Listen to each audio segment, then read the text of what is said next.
One of the things that has defined my civil liberties work is representing people who were targeted, not for what they did, but for what they said. It was a privilege to represent Sami Hamdi, a journalist known across the world for his political analysis, who was detained by ICE in October of 2025. What made his case extraordinary wasn't simply the detention itself, it was everything that came before it. The reporting, the criticism, the public voice that many believe made him a target. Muhammad Jalal has spent years building one of the most respected intellectual podcasts in the world and has devoted himself to surfacing objective truth spoken by esteemed Muslim thinkers and actors. Jalal was in the figurative room when we first heard the news of Sami's arrest. Sami and Jalal join us from across the Atlantic Ocean. This conversation isn't only about immigration law or free speech, it's about what it costs to keep speaking when the consequences become personal. I'm honored to welcome Sami Hamdi and Muhammad Jalal on this episode of Witness. Assalamu alaikum wa rahmatullahi wa barakatuhu. Alaikum salam.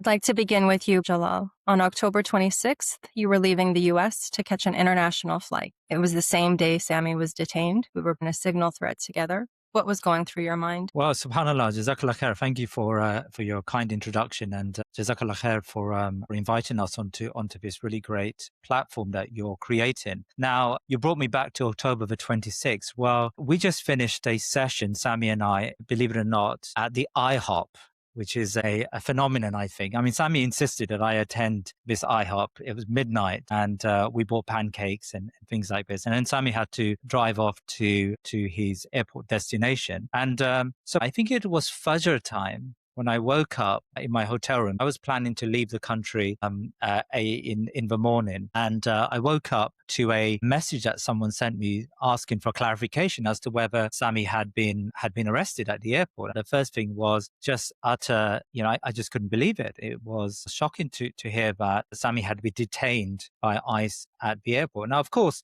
Sami and I had spoken about the possibility of that, but for that to be realized, especially as he was on an internal flight, I think you were flying to Florida, Sami, it was pretty shocking to be contacted CARE in California. I think you guys convened a meeting very quickly on the phone. I mean, it was great to see that within hours of Sami's arrest, there was a call that was arranged with quite a few of us.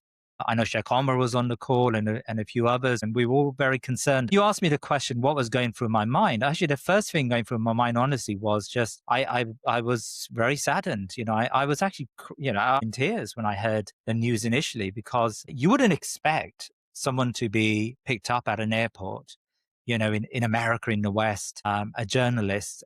You said that you had spoken about it briefly in the past, so you had touched on the possibility that it would happen, and at the same time, your statement just now was we wouldn't expect it to happen. How do you reconcile those two? Talking about something that you don't expect to actually come to fruition. Yeah, that's a good question. It was the day before we were at a CARE event, weren't we, Sami? I remember quite vividly. We were finishing off a panel discussion. It was just a discussion between Sami and I. And, I was wrapping up the conversation, and Sami said, "Look, I want to take the microphone. I want to make a comment." And he then gave this Sami does very, very succinct speech, let's say, on the politics and on where Muslims should go in the coming months and election time. And at the end, he said, "Look, I worry that this may be my last opportunity to speak to an American audience for some time. And so I wanted to get everything out." Yeah. And so we had a very brief conversation about, now we knew that Laura Loomer and Avi Mek and others were talking about Sami, but we didn't really take it so seriously. But of course, I think, Sami, you felt that there was something coming. I think that's how I reconciled it. We never believed it will happen, but we also knew that these social media influencers who are obviously very partial and backed by foreign governments, they do have some level of attention when it comes to the State Department and various administration officials. You're speaking in terms of your concern for Sami. Did you have concerns for yourself that you also would be picked up? I mean, that came up in the conversation, and I do remember thinking to myself that I'm just doing the interviews, right? I didn't really feel that my situation would be of great concern in comparison to Sami's. I mean, Sami is the person who's doing a lot of the advocacy work. I just asked the questions. I remember some of the lawyers on that call suggested that I don't fly that morning, and I made the decision that it doesn't matter if they really do have my name on some list, and it's a stay of execution if I just wait it out. So we decided to fly. And actually, I think that was a good decision, in retrospect. And I appreciate why the lawyers said what they said. I should mention that the brother from Care who was with us was very diligent in accompanying me to the airport.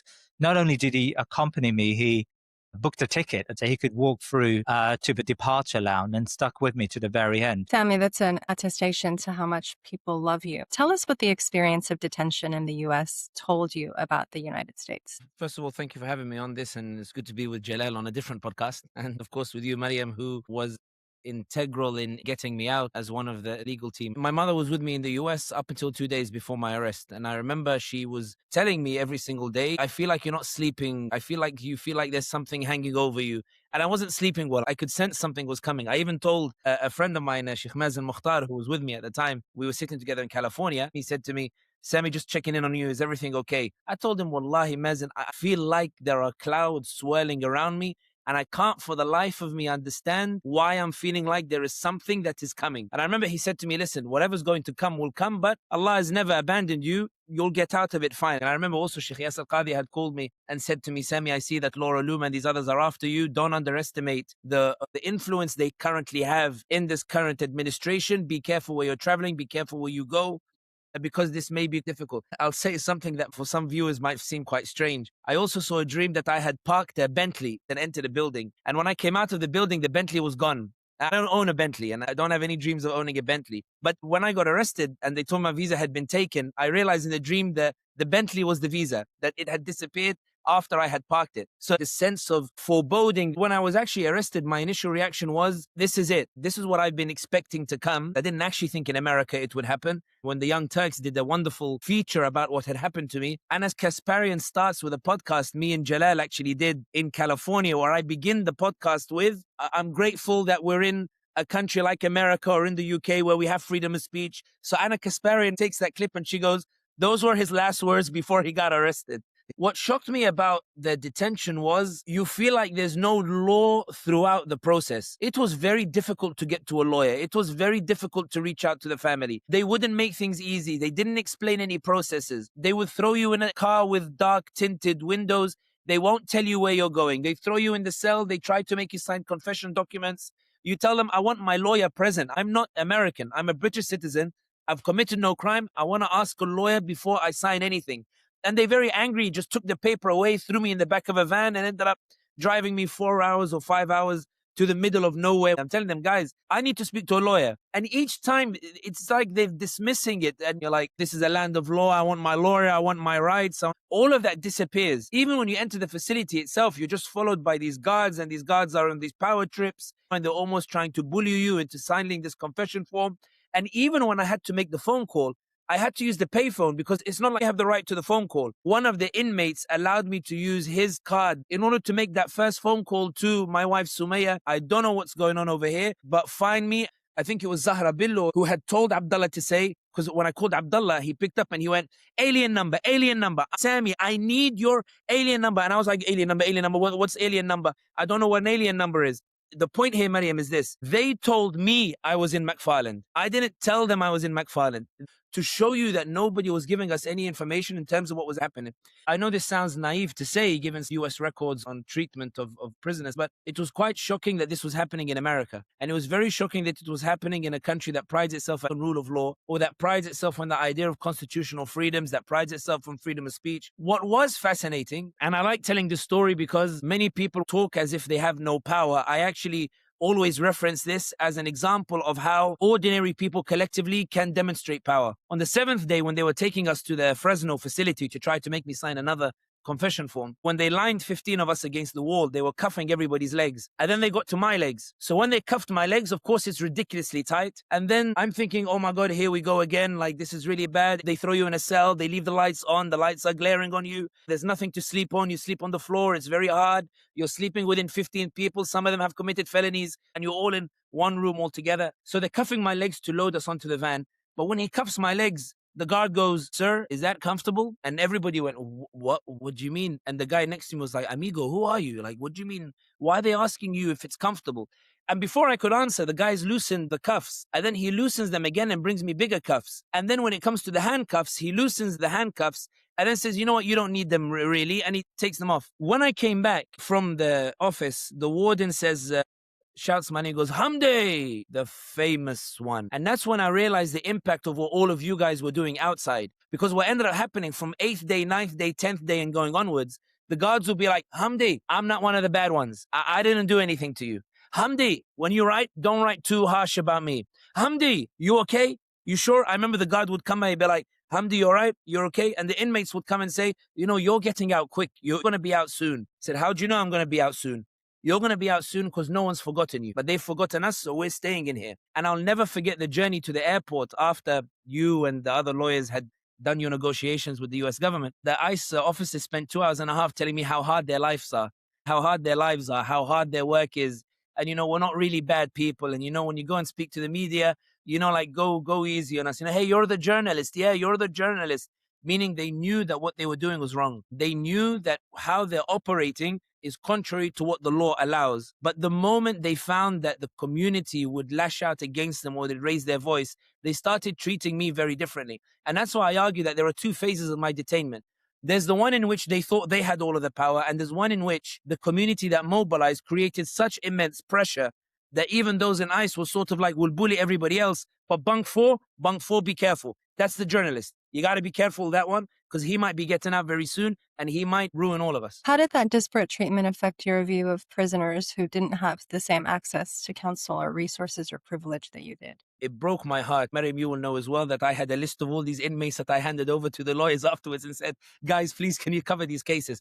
What was heartbreaking was they made me very aware of my privilege. I had a star-studded legal team. I had the media constantly talking about me. I'll never forget, there was a man who'd been in the US for 47 years, married to an American citizen. His kids are American citizens, and he just never bothered to get his citizenship. So I was out on Tuesday, the previous Wednesday. I'm walking around the facility. So it's like a big hall. There's like 100 bunks in it. So I'm walking around, you know, just pacing. And there are windows. So there's B1, B2, B3, B4. These are 4 units. And each one, there's like a window where you can see into the other. So I'm walking by, and then I notice in the window that in B1, there's a gathering of inmates. They've all gathered by the window, and they're all hitting the window to try to catch my attention. So I go around once, I go around again. Then I see there's a big crowd. So I turn around to look through the window, and they slap a USA Today article, the double-page spread that the DHS ended up responding on Twitter when they said, as a foreign alien, I have no rights. And then you, Mariam, and the other, you took that to the courts, and the judges ruled in my favor, and the American government panicked, and they came and offered the deal.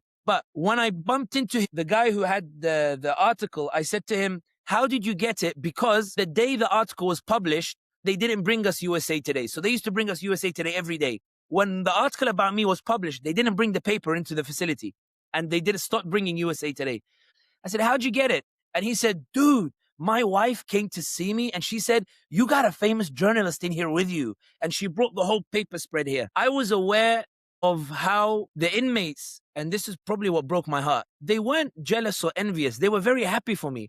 They said, listen, we're a miserable lot. We're forgotten, but you're going to be okay. Listen, you're going to be fine. They were trying to reassure me. And the guards would treat me differently from how they treated them. And to be honest, that broke me inside. I remember even some of the Muslim inmates, they hadn't done Jum'ah for a year. And when I'd asked them why, they said the chaplain only comes once every 3 months, whereas the priest for the Catholics comes every week. Little things where you feel the neglect of what they're feeling. I made a passing remark to the inmates when we were lined up in the corridor. And I said, they think they have power, but God has the power. And the inmates turned around and said, God doesn't exist here. Like this idea, there's no law, there's no God. And I realized in that moment that I could believe in God because my ummah was coming out for me. But for them, and some of them are still there, it's quite a tough moment. To end on a positive note, I'm sorry, man, I know I took up your time on this. Some of those names that I gave to the lawyers when I came out, they ended up coming out, alhamdulillah. And I remember, because when I was leaving, everybody's taking Instagram accounts. When you get out, message me. You know, when you get out, we'll get together. Hey, amigo, when I'm out, I'll take you to my restaurant or whatever.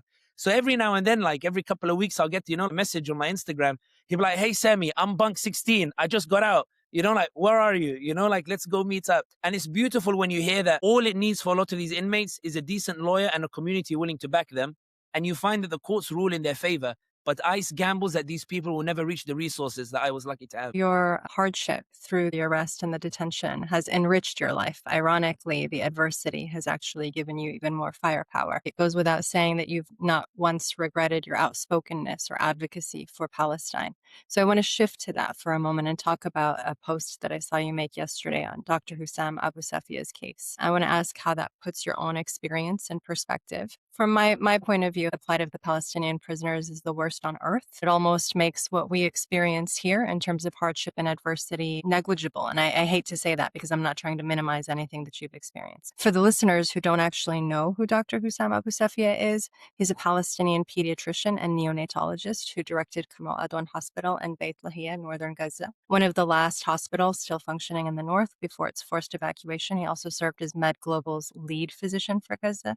During the siege of his hospital, his son Ibrahim was killed in a strike at the hospital gate, and Abu Safia buried him in the hospital courtyard rather than leave his patients. On December 27, 2024, just to give listeners a timeline, Israeli forces evacuated Kamal Adwan Hospital and took him into custody. Footage showed him walking toward an Israeli tank after assuring soldiers no fighters remained inside, and he was held incommunicado for 45 days and then formally detained under Israel's unlawful combatants law. Unlawful combatants law permits indefinite detention without charge or trial. His detention has been repeatedly renewed by Israeli courts. As of recent reporting, it's set to continue until at least October of 2026. And he was transferred among several of their more notorious prisons. I think they're all notorious, but State of Mind in particular. And multiple sources have described his solitary confinement, beatings, and denial of medical care. I was with somebody who had campaigned for the release of Salah. He's the head of the Milwaukee Islamic Center. So I had messaged him and I told him, I'm glad to hear you're out. And he replied and he said, Alhamdulillah, I'm out. When he got detained, it really hurt my heart because I know him quite well. The irony is that when he came out, I spoke to him and I said to him, how was it? And he said, look, I'm not going to say that it was easy in the ICE facility, but he says, you need to remember, I was also jailed by the Israelis when I was young, and I know how the Israelis treat their prisoners. I'll tell you, there is no comparison whatsoever. I'm not trying to belittle what ICE do to their inmates, but they did nothing compared to what the Israelis do to their own prisoners, and therefore I won't dare make my own experience the center of it. And that's how I felt as well. This idea that when I came out, everyone was like, Sami, it must have been really bad. Sami, it must have been really horrible. It's true. I hated it. And it's true that for 2 months afterwards, I couldn't keep food in my stomach because of how badly I became sick when I was in that ICE facility. And it is true that I hated being cuffed. I had the hope that I would be out. Many Palestinians in those prisoners don't have the hope that they would be out. I mean, in my case, within like 13, 14 days, Maryam, you and the rest of the team were able to establish a team specifically for my case, whose task was just to make my case go away. So you had some leverage with the negotiations. Many of the other inmates and many of the people don't have that. Jalal himself asked me when I came back on the podcast, do you feel bitter? I said, I don't really feel bitter. And the primary reason for that, the answer I gave Jalal was, I don't feel bitter because, at the end of the day, we're winning in the overall tide. But the real reason I don't feel bitter, aside from that, is I'm not the center of the story, neither should my experience be the center of the story.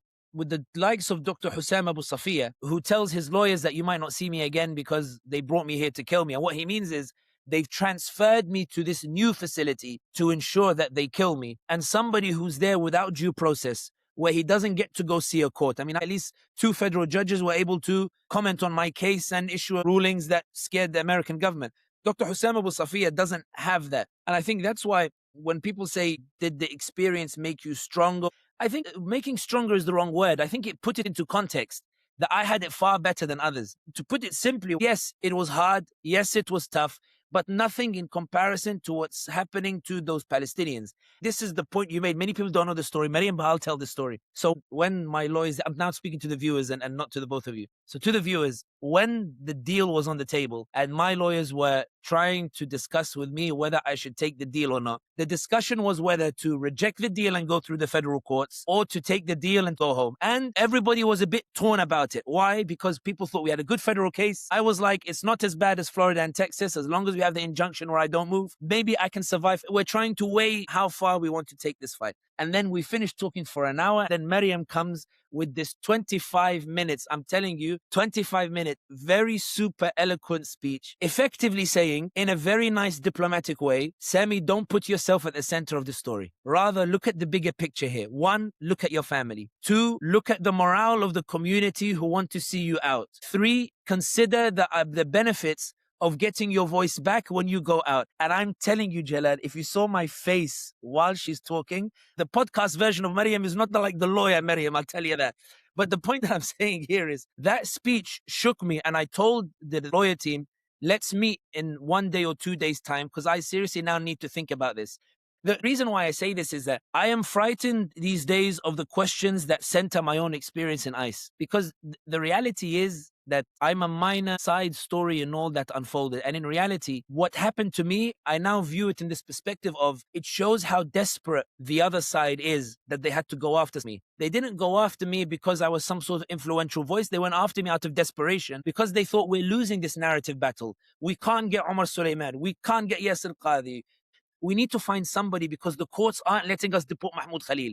The courts are not letting us deport Rumaisa. They're not letting us deport Mohsen Mahdawi. They're not letting us stop these encampments taking place at university. They're not allowing us to denaturalize Mehdi Hassan. It was a desperation that made them go after somebody like me. And I think when you recenter the Palestinians in everything that is unfolding, I was grateful that if Allah was going to test me with it, He tested me with it in California. Marwan Najjar was the last person to see me before I got released. From San Francisco, AI expert, phenomenal, genius individual. Maryam, we discussed this when we were in the, I don't know how much I'm allowed to say, but we were discussing the idea of, if I take the deal, is it a win or is it a defeat? And the consensus was, it's a clear win. And I remember Hassan Ahmed told me that Laura Loomer and Amy Meck had tweeted very, very upset that the US government had offered the deal. But I asked Marwan Najjar, how is it perceived that I'm now going home? And he said something to me. He said, actually, what's fascinating is I'm getting WhatsApp messages from people who are despondent, who are now saying, we did it. We got Sami out. We, as a community, we did it. And Marwan would reply and say, I don't understand your point. We actually managed to get Sami out after he was detained for criticizing the Israelis. That's wild, they said. That shows how much the tide has shifted. And that overall is what made me proud, because it wasn't about me. And this goes back to the point about Jalal, the point I wanted to make when he said, do you feel bitter? And I said to him, I don't feel bitter. I feel vindicated. I argued that we had the power. I argued that as a community, we could make change. I argued that we ordinary people could shift the global powers. And in my case, it was shifted so much that I was able to leave. I came back to Europe. I'm traveling across Europe fine. The message is still the same. And alhamdulillah wa shukrulillah, maybe after the midterms or under the next administration, I'll be joining you in America again. I agree with most of what you've said. I disagree about the part that you were targeted as a person who is not influential. The success that you're seeing with everything that has happened post-release is due to that influence. Also, you are the most stubborn client, the most cheerful, and also the most stubborn. We had never actually been asked, how much longer can I stay, because I want to maximize the impact of my detention. Jalal, I want to speak to you about Sophia again, please. As of July 5th, his lawyer had warned he is in critical condition, reporting difficulty breathing, visible injuries, and a statement from Abu Sufia himself that he doesn't expect to survive. IPS, or Israeli's prison service, has denied allegations of abuse or medical neglect. Groups that have come out for him include the Physicians for Human Rights Israel and Amnesty International, both calling for his release. And PHRI actually explicitly warned his life is at risk. UN Special Rapporteurs and Ben Saul called his detention flagrantly arbitrary. He was granted honorary citizenship by the City of Lyon, France. I mention all of this in context because many of us are aware of your recent travels to Syria. And I want to see what the through line is for you when you're seeing the historical torture in the case of people who were arrested in Syria. The second part of that for me is, if the kind of pressure that I just mentioned on this case can't change Dr. Abu Safia's fate, what do you think is actually left for people like us to do other than just bearing witness to his tortured existence? So to recap, if you could describe what you witnessed of Syrian prisons and whether or not history is just repeating itself in Israeli prisons. Yeah, subhanAllah, Jazakallah khair. Thank you for giving me the time to talk about my trip to Syria. So we visited, in particular, Sednaya prison, of course, on the outskirts of Damascus. It was a towering presence in the history, I suppose, of most Syrians. I met families across the country. We visited 5 separate cities across Syria, and every Syrian had a story, and so many Syrians who had family members who were arrested and detained, those members ended up somewhat in Sednaya. And very few people were released from Sednaya prison. So we visited Sednaya, which is now just a derelict site. It's a sprawling prison capacity. It has, underground cells. It has various tiers. You smell the stench of of prisoners still in the facility. 1.5 years after the liberation, we met with prisoners who had been released, and they talked about the appalling conditions they found themselves in. There was one instance of a couple, a parent, a mother and father, who we met in Aleppo, and their child, who was around 18, 19 years old, was arrested and sent to Sednaya prison. He was arrested for a protest back in 2014, and he ends up in Sednaya prison, and he's there for 8 or 9 months. And they finally got to see him after 8 months. Of course, the Assad regime was clamping down on all protests and protesters at that time. He was a fraction of his former self. I saw the picture of him. It was a very, very muscular boy. When they saw him, he was thin and gaunt. And really, the signs of torture were on his face and his body. And he said to them, "Don't visit me again." And we learned later why he said that, because someone who had experienced it told us that it was those prisoners who had visits from outsiders who would be executed first. Unlike, the situation Sami found himself in, outside attention would bring a favorable outcome for you. For them, it was too much attention. And so he asked his parents, "Please don't come and visit me again." And true to that story, within a month, they received a message saying that he had been killed in prison. He had been executed in prison for his crimes. They've never been given back his body. And of course, there are mass graves still being dug up across that region by Sednaya. SubhanAllah, his parents were the embodiment of the Syrian spirit. They were calm. They remained steadfast in their belief, in their Islam.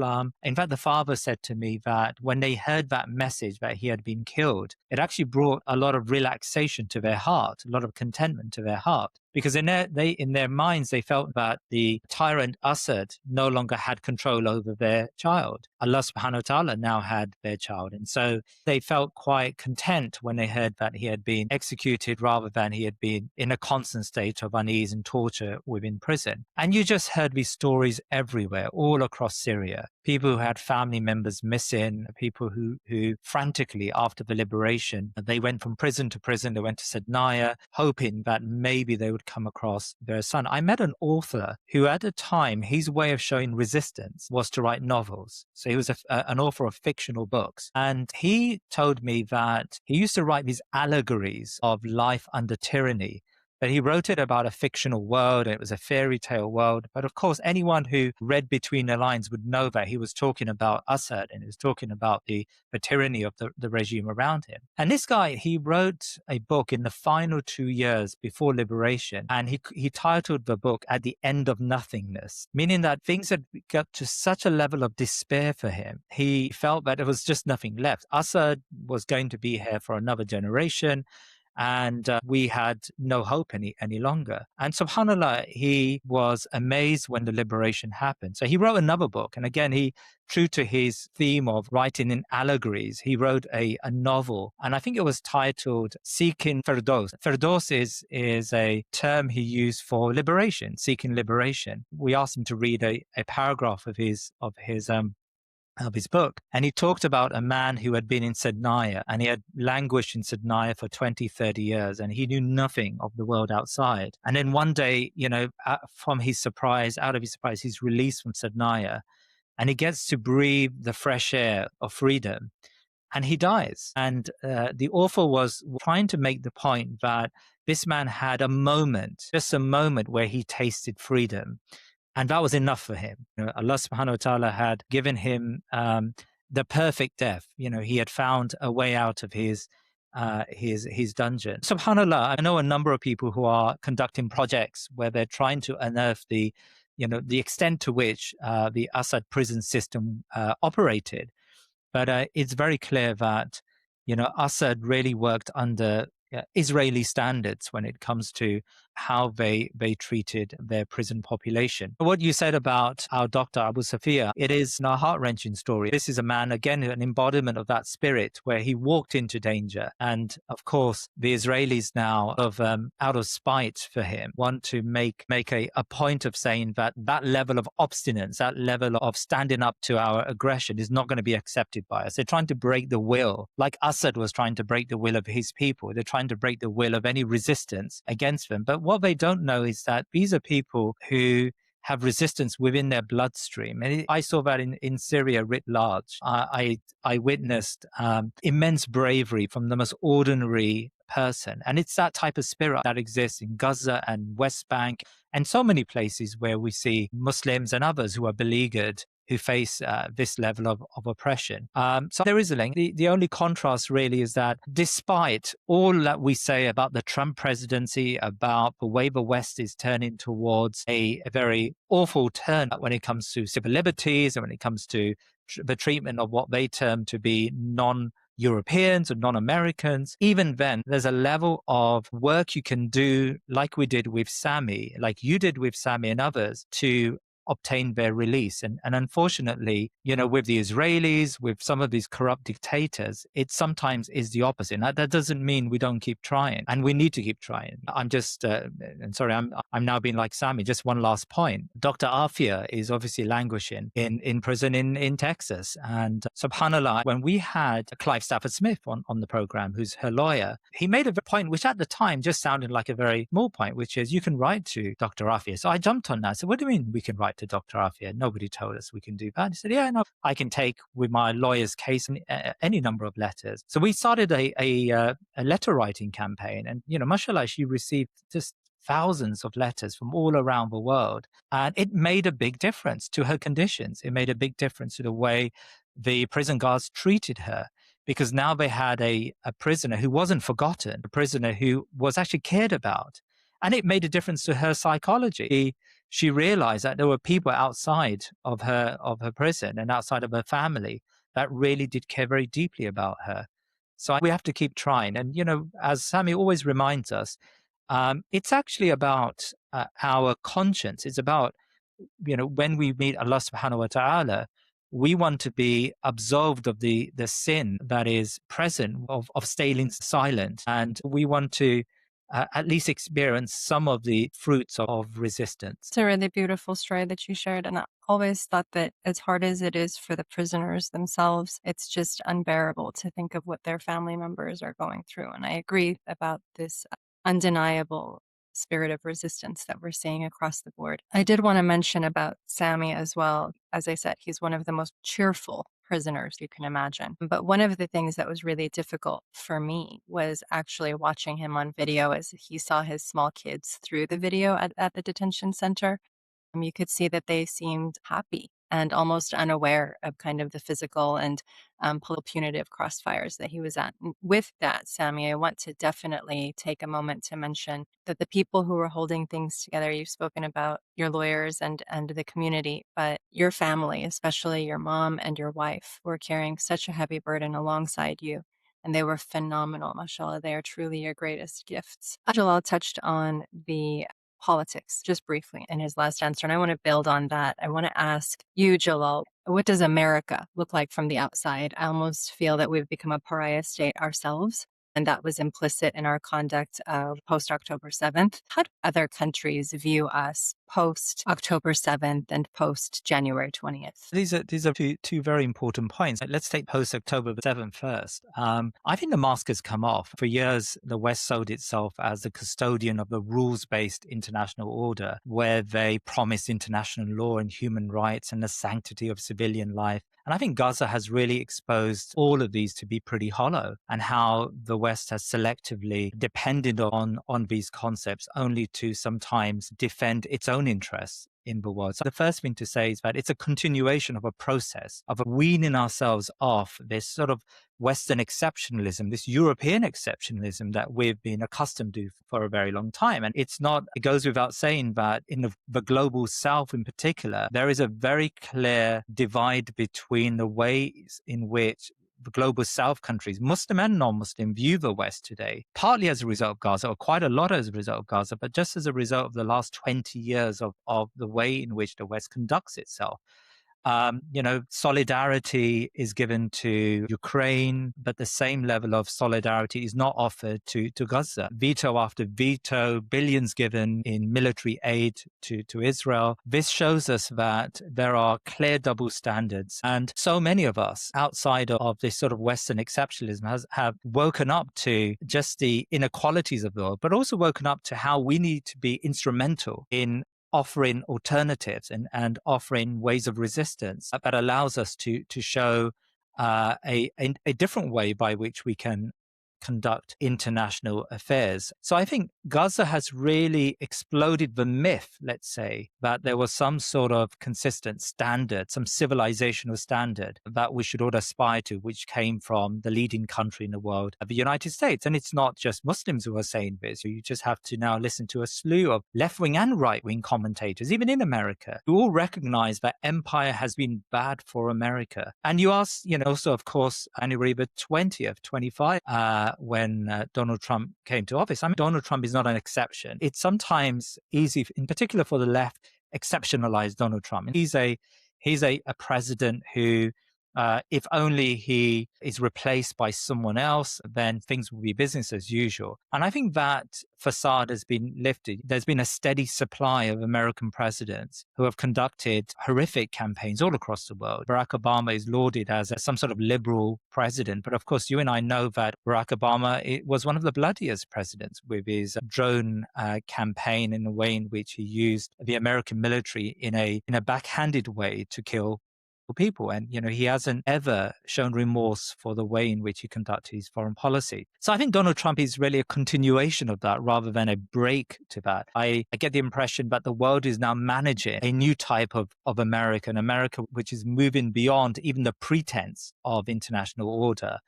And I think that's a good sign for us. The recent Iran war was a wake-up call for the Arab states. There can never be any security guarantee they can depend on when it comes to Israel and its interests. I mean, I've traveled across the Muslim world in recent months, and the bigger picture is that both of these events tie very well together. They tie into building this case that there is a slow, steady decline of the West around the world. And it's not just America, it's Europe. And of course, like all forms of decline, what we're going to see is in these countries will be pretty horrific. We're seeing the rise of the right, or a particular type of right across Europe, which is deeply xenophobic, deeply angry with migrants, angry with what they perceive to be people who come to the country who try to better their lives. And so we're going to see a disintegrated West, in my mind, for years to come. And I think for us as Muslims, we've just got to remain calm and remain ready to offer alternative ways of thinking and,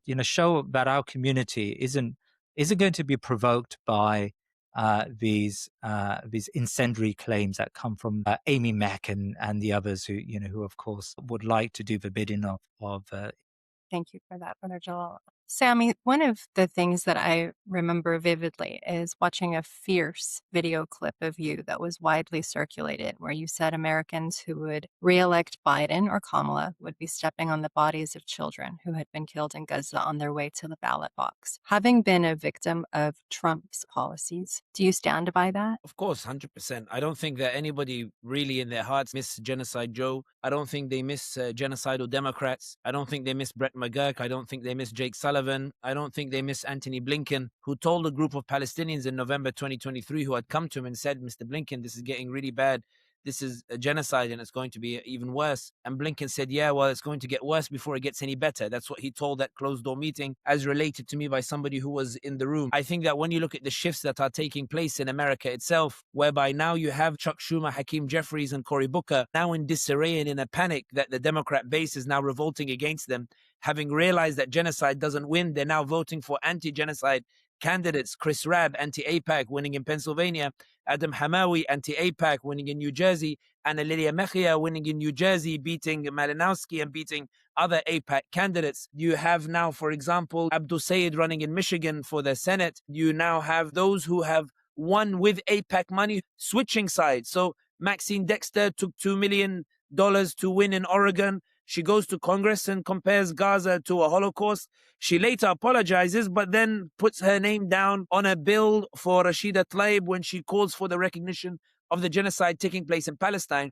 And when AIPAC remind her that she took $2 million from them to win her race, she goes on Zetaya with Mehdi Hassan to say that AIPAC are toxic. I will never take money from AIPAC again, because she believes to win her seat requires her to be anti-genocide and requires her to be pro-America and anti-foreign government, in this case Israel. You have Chris Menefee, who when he won his seat in Congress, AIPAC tweeted and said that his victory demonstrates that to be pro-Israel is good politics. AIPAC celebrates this congressman's win. He goes to Congress and signs on to the Block the Bombs Act, which is an act in order to stop the weapons going towards Israel, because he realizes what a pariah it is that AIPAC has become, and he doesn't want to be associated to them. Graham Plattner in Maine, Mamdani in New York, running against Cuomo, Trump, and Chuck Schumer, who all found themselves in the same camp because they wanted to stop Mamdani from winning because he said that he wouldn't visit Israel. All of that is coming about because the Democrats are now in a soul searching whereby they realize that vote blue no matter who, even if it's a genocide, quite simply doesn't work. Ta-Nehisi Coates has an extraordinary essay in Vanity Fair that has some gems in it. He describes an incident where he was invited to a Palestinian woman's house, I think in Texas, and he was going on the basis that despite the tragedy, they might vote Harris because she's the better of the candidate. Or rather, he was going to argue that Harris is better. He said, I entered the house, I sat down. The owner of the house says to Ta-Nehisi Coates, thank you for being here. I lost 200 members of my family in this genocide.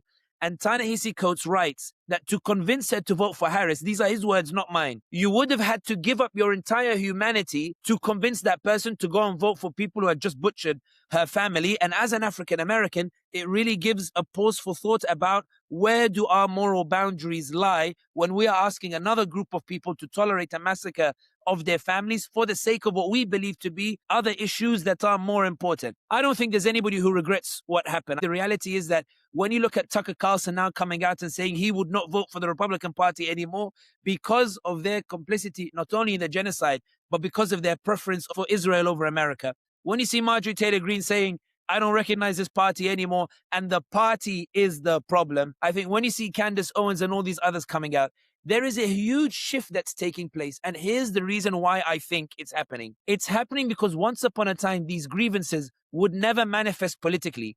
There were grievances that we held inside, but we never dared to manifest it politically because we feared what the greater evil might do to us. We feared how bad it could possibly get. And then for the first time, a community, Muslim and non-Muslim, I'm talking about the anti-genocide community here, decided to stand up and say, you know what, it could get worse. But how can it get worse than genocide? I'm going to make sure that a party cannot win on the basis of committing genocide. Because of that translation from emotion to politics, from that grievance to manifesting it at the ballot box, and effectively saying to people, yes, it might get worse, but I will never allow it to be said that you can commit a genocide and win. We're seeing these tectonic shifts that are taking place in America that are quite simply, Mariam, you know better than I do, you're there, but I think they are unprecedented. We see it even here in the United Kingdom. Mariam, we have a prime minister who won a landslide election 2 years ago, who's just been unseated because of council elections, because he can't keep his party in check. And according to polls, supporting genocide was one of the reasons that almost 50% of people left his party, left because of the genocide that he had committed. And now you have the reflection taking place in that party, where now it's becoming a litmus test. I need to know where you stand on genocide first and foremost. Mariam, you can see how AIPAC Tracker is now being hunted by AIPAC and these others who are saying, why is it these guys don't leave us alone? Because according to journalists, if AIPAC Tracker endorses you or it condemns you, that swings an election. That swings a vote. You see the likes of Hassan Piker coming out, new generation Democrats who are openly now, Chuck Schumer and Hakeem Jeffries and Cory Booker, these new candidates who are winning in the primaries are their worst nightmare. And now you have a situation, because you punished genocide the first time, Harris now, who refused to allow a Palestinian to speak at the DNC, even for 2 minutes, and that Palestinian, Ruwa, was going to go on stage to say, we support Kamala, we just want you to say we're human. Axios is now reporting that Harris, in her bid to run for 2028, is now reaching out to Mamdani and reaching out to the Palestinians, saying, I don't want to make the same mistakes that I made before. I learned my lesson from last time. If I want to win, I have to listen to the base. I can't take them for granted anymore. And possibly one of the most extraordinary things is that when you look at all of this that is unfolding, all of these changes that are happening, look how rapidly it's happening. It's in less than a year, less than 2 years, we're seeing these shifts take place. And I think this is the irony of what could happen. I remember once Jalal asked me in a podcast, Sami, is this a strategy or is this emotion when you're telling people that they should punish Harris? So there is a clip somewhere. Somebody reminded me of it. I had forgotten I'd said it, where I was telling him the first year Trump will come after us legally.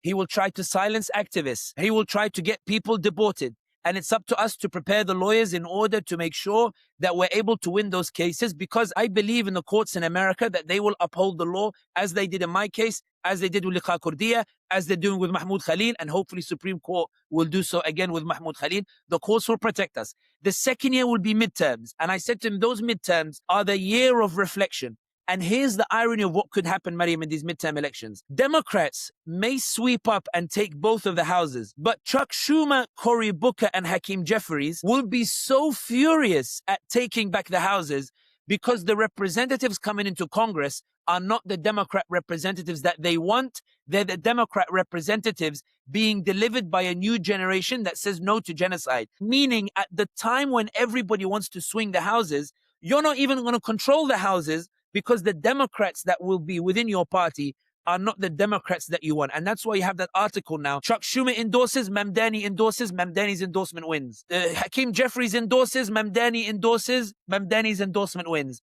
Bernie Sanders now winning more candidates here and there, albeit still his stance upsets me sometimes. But the point that I'm saying is that doesn't happen. This is my humble opinion. That doesn't happen without the translation of this grievance at the ballot box in a presidential election. It doesn't happen without people saying that this genocide means so much to me that I am not going to vote for you. You mentioned Hussam Abu Safiya. So for example, Hussam Abu Safiya, if I just share the screen, we'll just go a bit like wild on this one. I just want to show you this for a second.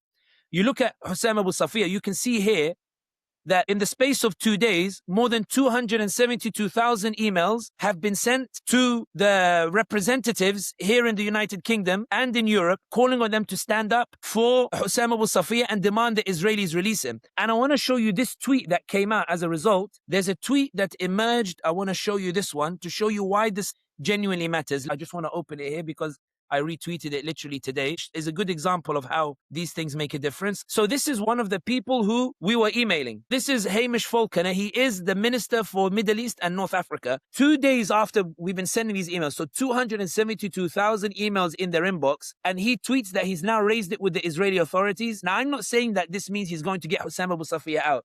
I'm saying this is an example of when people move, they can make that impact. In my case, Rouhana's office reached out to me when I was in the facility, and they said that he's asking permission to raise your case in Congress. And I said, why? They said, because he's got so many emails about you. He's got so many emails about your case in terms of what's happening. And the reason why I answer your question this way is that with all of the things that are happening under Trump, and Trump is not the easiest president to handle at all, there is definitely a rise in these fascist sentiments that are being expressed. But at the same time, the courts are holding. At the same time, American public opinion is shifting. At the same time, AIPAC is weakening. At the same time, you can see that the norms of politics have now changed because we demanded that it should change. And this was my argument that I consistently made and that I still make, which is that yes, the road is harder. Yes, the path of justice is harder, but we will survive it. And this is the point Jalal was making earlier. The idea that I was sitting there in the ICE facility, hoping with good cause that I would be out sooner rather than later. Many people don't have that, like Hussam Abu Safiya, all these others, they don't have that hope. Why? Because we're not moving enough for them. But when people decide that enough is enough, they have the power to change those norms of politics. They have the ability to change the rules of the game, whereby now you have Politico, New York Times, all of these major papers saying that being pro-Israel is now a liability, even in New York, which was considered an AIPAC stronghold. And the final point, I promise to make this final point. When you consider what AIPAC did, they spent $14 million to topple Jamal Bowman, and they did. And they spent $8 million to topple Cori Bush, and they did. And they spent $30 million to topple Thomas Massie, and they did. But when you look at the overall trajectory, the more they spend, the more they seem to be losing the primaries overall. And that is because, and this is where I say, when you ask Jalal the perception of America, from the outside, as somebody who went to nearly every state in America except New Hampshire, I love that particular phrase, but someone messaged me from New Hampshire, said, for God's sake, just come. But anyway, I grew to realize that there is good in the American population, that if you can tap into it, it can shift the goalpost of politics. It can shift the goalposts of what is acceptable and what is not acceptable. And I think that when you ask me, Sami, do you still stand by that message? The message was not punish Harris because she committed a genocide. The message was believe in your power to make change. Believe in your ordinary power to make extraordinary change. Believe that the status quo doesn't need to last. Believe that you should not be asked to tolerate genocide because somehow things will get worse. Believe there is a third way. Believe there is a third vision. There is a third option. There is an option where America wakes up. There is an option where American public opinion shifts. There is an option where AIPAC becomes toxic. The Democrat Party is changing completely, and even the Republicans are now shifting in that regard. And that doesn't happen without those brave Americans who said to themselves, my life might get harder. Sami might be detained. And I'm not underplaying the impact this has on families. I'm not underplaying the impact it has on Salah Sarsour's family. I'm not underplaying the impact it had on Marwan Maroof, who was ill and his illness wouldn't allow him to stay in the ICE facility. I'm not underplaying the impact it has on Yaqub Ira. I'm not underplaying the impact it has on any of those inmates. What I'm saying is, you ask any of those individuals that when you look at the trajectory their things are going, do you regret being in that facility? And I don't think Salah or Marwan or Yaqub or myself, or any of us will say, we wish we could have had Genocide Joe so that I could go to America and enjoy myself in those big houses in Dallas, and that I would be able to enjoy myself at the expense of the Palestinians. Everybody is proud of that sacrifice, and America is changing accordingly. You define yourself as a journalist, but I think you're a storyteller. This is how it was done. So Layla, I feel like sometimes the heroes are not the ones that people love listening to on the screens, because when those on the screens end up in the facilities, it's those heroes that people don't know much about who are the ones who really make that difference. And that's why it's funny when people ask me, who are the most impressive people that you met in America? And they expect me to mention the speakers that everybody knows. And they are impressive. But I always tell them it's Hussam Ayloush from CARE. They'd be like, who's Hussam Ayloush? I'll be like, that's the worst part. You don't even know who he is. It's Maryam Uddin. It's Hassan Ahmed. It's these people. Because when it comes to the action that really shook the government into getting me out, these were the people who Allah chose to manifest His power. You are really generous. You've always been generous, even when you were in handcuffs, but we feel inspired by you. I'm going to ask Jalal to close us out. I know you're embarking on a trip to Turkey for storytellers, and of course, you've become a quintessential storyteller yourself. When you started The Thinking Muslim, did you envision the success that you would have today? How do you view its impact? And the very last question I would really like you to answer for me in our time together today on this podcast is, since you've spent your career deciding which stories deserve to be told, as I begin this podcast, what's one mistake that I should avoid if my goal is to honor the people who trust me, as you and Sami have done with their stories? I think both of those questions in a way tie into a singular answer. As you embark on this journey to start this podcast, may Allah subhanahu wa ta'ala give you a barakah and allow you to have the maximum success, not only in this life, but in the hereafter. When I started my podcast, I made a very conscious effort to not compromise on the quality of the guests that I bring on, and to always seek out experts and seek out those people who've got something very productive to say to the Muslim community, rather than those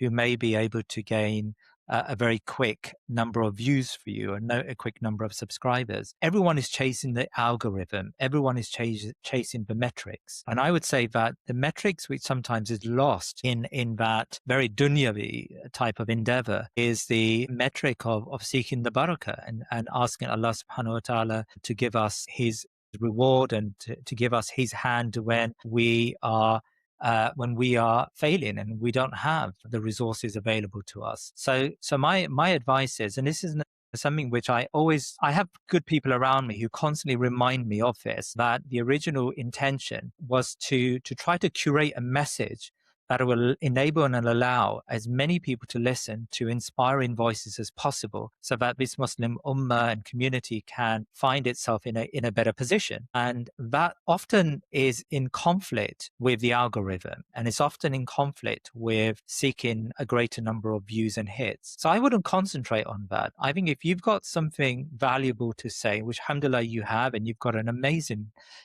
background and your work in civil liberties and your work as a lawyer, I think is in itself inspirational. And of course, lots of people who are able to communicate through various ways the sort of causes within our Muslim communities. I think it's worth just focusing on that, the value of the guest, the quality of the guest as you are, and not worry too much about how many people view it. In the first couple of programs we started off as audio. I think we had like a couple of 100 viewers, and most of them were my family and people who felt that they needed to encourage me. So they pressed on play and then went on doing the household chores and came back to it at the end. But I felt there's brothers like Sami, there's so many others in our community that really needed a platform. Or a platform is required for them to voice their well-deserved and well-crafted opinions.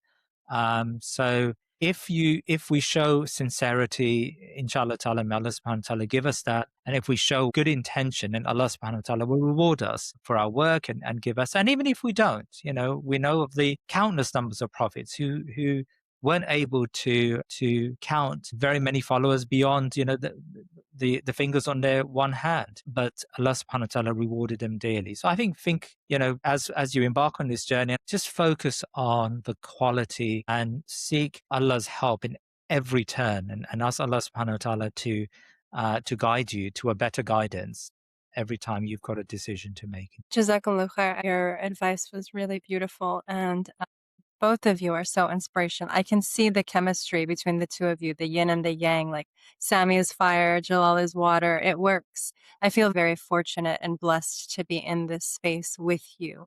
I learned so much from you during I our should time. say, Sami's culinary tastes are so off. In and out, yeah. The thing is, Jalal likes this, 80% dark chocolate stuff. The ones that doesn't taste like chocolate anymore. Like, a'udhu billah. And he offers it to you like it's a genuine gift. I remember that almost every conversation with Sami revolved around food in some way. It was Yes, like, yeah. I can't wait to get out so I can have, Especially in the name ice food. facility. Right. Oh, thank you very much, man. Take care of yourself. Stay safe. Assalamu alaikum wa rahmatullahi wa barakatuh.